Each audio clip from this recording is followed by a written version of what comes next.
Bonjour, je suis en compagnie de Doliane Muret, qui est chercheuse à l'UCL à Londres. Vous êtes intervenue ce matin dans la session du Gréco, intervention passionnante.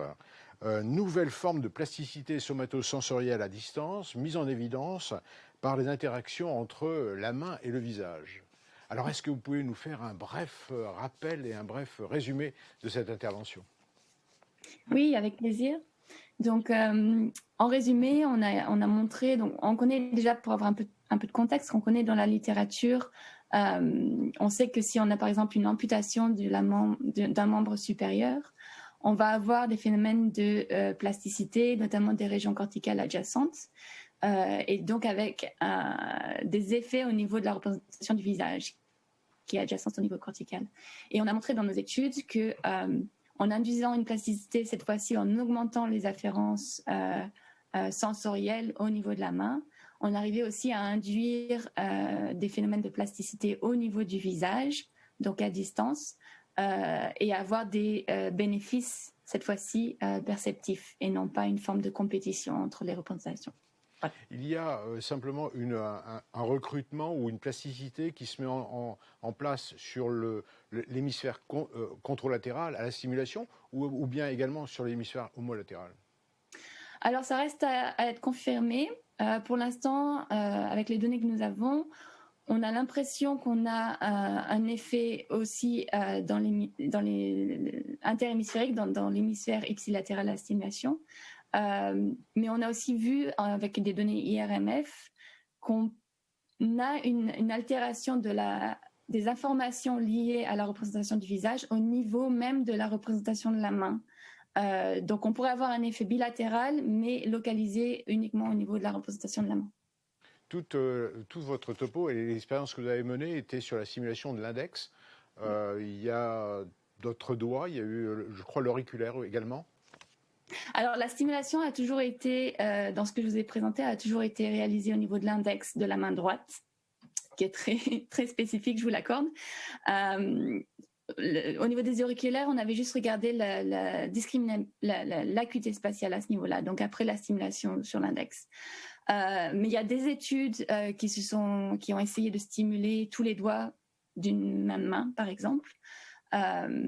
Et dans ce cas-là, en général, ils observent une généralisation des effets au niveau de tous les doigts stimulés. Mais pourquoi est-ce qu'on s'est focalisé sur l'index? C'est parce que quand on a une stimulation de plusieurs doigts de la même main, il y a ensuite la notion de temporalité entre les doigts, donc au niveau entre les représentations des doigts.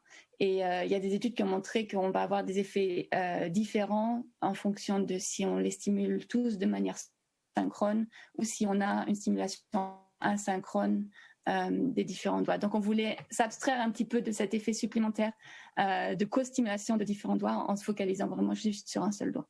Voilà pourquoi. Une question, est-ce que vous pensez, parce qu'effectivement, au cours de cette session de la plasticité neuronale, c'était véritablement, on s'est intéressé à l'hémisphère gauche. Est-ce que vous pensez qu'en stimulant, je dirais, la main gauche, l'index gauche, on pourrait avoir les mêmes résultats au niveau de l'hémisphère droit, c'est vrai, qui est quand même un petit peu particulier, un peu différent du gauche quand même?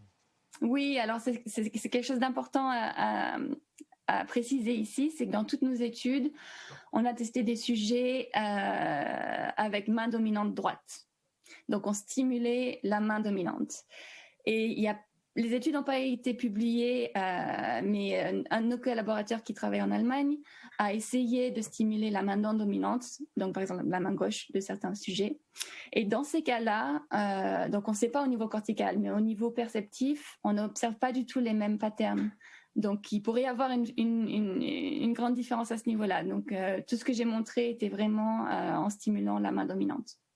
Alors, ce sont des résultats tout à fait prometteurs, notamment pour la prise en charge des patients hémiplégiques. Alors, peut-être pas les hémiplégiques sévères, mais les déficits brachiofaciaux. Est-ce que vous avez quelques données à nous faire part? Alors, on n'a pas encore regardé dans ce sens-là. C'est vrai que je pense que ces patients sont peut-être un petit peu plus rares avec des atteintes au niveau du visage.